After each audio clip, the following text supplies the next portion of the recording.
Ya estamos de regreso aquí en CIPSE Noticias más temprano. Voy a saludar a la distancia en la vía telefónica a nuestro neurólogo Jorge Salazar. El día de hoy nos va a platicar de la epilepsia. Doctor, muy buenos días. ¿Cómo está? Muy buenos días, Nidia. Gracias, aquí recuperándonos. Muchísimas gracias a usted, doctor, por acompañarnos cada semana. Vamos a hablar de la epilepsia. Me gustaría pues iniciar sabiendo exactamente qué es la epilepsia. Bueno, pues la epilepsia se considera una enfermedad, ¿verdad?, en la que la actividad cerebral normal se puede alterar, y esto va a traer como consecuencia una serie de ataques que le denominamos convulsiones. ¿En qué consisten estas convulsiones? Bueno, el paciente puede presentar movimientos o espasmos en las extremidades, rigidez en los músculos, puede haber confusión mental. Esto se presenta en muchos casos, pero también la epilepsia se puede caracterizar por la presencia exclusivamente de cambios psicológicos como un miedo exagerado, ansiedad incontrolable, ¿no? O simplemente pérdida del conocimiento con caída. Esto debido a que existe un foco de neuronas o un grupo de neuronas que van a tener una actividad anormal.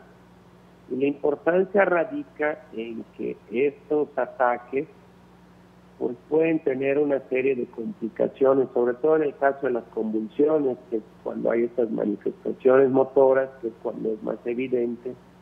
Pues pueden haber caídas, pueden haber accidentes automovilísticos, pueden haber problemas con la salud emocional, ya que estos pacientes suelen padecer más de depresión, ansiedad o incluso pensamientos suicidas, o por ejemplo en ciertos grupos especiales como las mujeres embarazadas, pues durante el embarazo pueden ser particularmente peligrosas tanto para la madre como el bebé. Por eso es importante que ante la sospecha de un cuadro de epilepsia, pues definitivamente se acuda al médico. Especialmente importante acudir con el neurólogo a fin de efectuar los estudios correspondientes, establecer un diagnóstico adecuado y otorgar un tratamiento, porque se sabe que un alto porcentaje de los pacientes, cuando se hace un diagnóstico adecuado y se inicia un tratamiento, responden de manera satisfactoria al uso de fármacos. Doctor, la duda es para quienes tengan alguna sospecha de que pudiera padecer epilepsia o a lo mejor algún familiar, ¿hay algún síntoma antes de que se presente un ataque o el ataque en el mismo instante pues ya es lo que hace sospechar esta enfermedad? Bueno, hay un dato clínico que se llama el aura, ¿no?, que puede avisar que el paciente va a presentar una convulsión. Pueden ser ataques de ansiedad, pueden ser alteraciones oculares, ¿no?, vean lucecitas o cambios en la visión, o cuadros confusionales, pero definitivamente lo que nos va a marcar la pauta de que un paciente está presentando crisis es la pérdida de la conciencia, ¿no? Tanto si presentan movimientos anormales como convulsiones. Hay un tipo, por ejemplo, de crisis que se presenta sobre todo en niños, que se llama crisis de ausencia. En estas crisis de ausencia, los niños fijan la mirada y pierden la conciencia de manera transitoria. Fijan la mirada en el espacio, pueden tener algún movimiento en el cuerpo muy sutil, como por ejemplo el parpadeo de los ojos o un movimiento de los labios. Esto dura de 5 a 15, 20 segundos cuando mucho, pero puede repetirse varias veces al día. Y entonces esto puede alertar que se tiene este tipo de crisis. Se puede controlar muy bien con tratamiento cuando se detecta oportunamente. Claro, Ante la claro, sospecha, doctor. pues nos podemos apoyar en algunos estudios, como los estudios de imagen, como la resonancia, o como los estudios como el electroencefalograma, ¿no?, que en muchas ocasiones nos pueden ser de gran utilidad para establecer un diagnóstico adecuado. Por supuesto, doctor. Ahora, nos gustaría saber la causa de la epilepsia. ¿Es hereditaria? ¿Se presenta por un golpe? ¿Qué es lo que pasa que causa esta enfermedad? La epilepsia, en aproximadamente un 50 o 60% de los casos, vamos a tener una causa perfectamente bien identificable, pero en hasta un 40% de los casos puede ser difícil de identificar esta causa. ¿Qué causas se han podido identificar? Por ejemplo, los traumas craneales, los accidentes.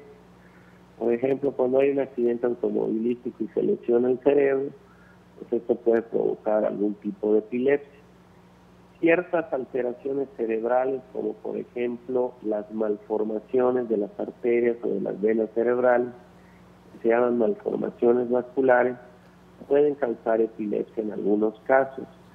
Lesiones prenatales, por ejemplo, es decir, antes de que nazca el bebé, el cerebro de los bebés puede ser muy sensible al daño cerebral por diversos factores, como por ejemplo la mala nutrición, la infección de la madre por algunos virus o bacterias, o por ejemplo la deficiencia de oxígeno.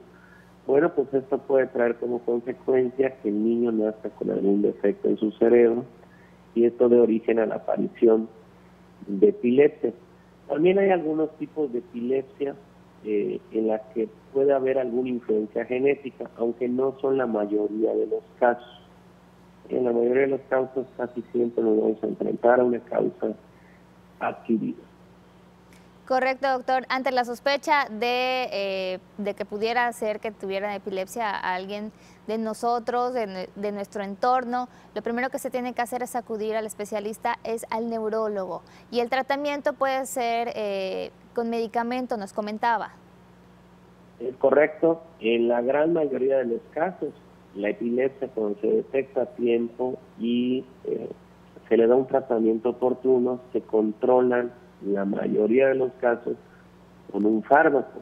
Cuando se selecciona adecuadamente, se ajustan las dosis de manera adecuada, suelen responder de manera adecuada. Y una cosa muy importante es qué hacer cuando alguien convulsiona, ¿no? Habitualmente vemos en las películas que suelen introducir objetos a la boca. Yo sí aquí haría un llamado a toda la población, ya que cualquiera de nosotros puede presentar alguno de estos eventos, a que cuando esto se presenta, cuando alguien presenta una convulsión, un punto muy importante es no introducir objetos en la boca, ya que esto se ha visto a través de estudios clínicos, a través de diversos autores, que producen más daños que beneficios para el paciente, ya que en ocasiones al intentar abrir la boca pues se lesiona la mandíbula del paciente, o peor aún, da la fuerza y la contracción a través de la mordedura del objeto. Se puede romper y puede lesionar la cavidad oral, la lengua, o producir más daño, ¿no? Entonces, en términos generales, no se recomienda introducir objetos en la boca para evitar mordeduras. Correcto, doctor. Pues muchísimas gracias por platicarnos sobre este tema. La verdad es que es un tema muy interesante, podríamos seguir platicando, pero ya sabe que el tiempo de la radio y la televisión es muy corto. Sin embargo, le esperamos la siguiente semana. Claro que sí, Nidia. Nos vemos la próxima semana. Un saludo para tu público y para todos en el estudio. Muchísimas gracias, doctor. Le mandamos un fuerte abrazo. Es nuestro neurólogo Jorge Salazar. Vamos del otro lado del estudio con Fátima Ramírez.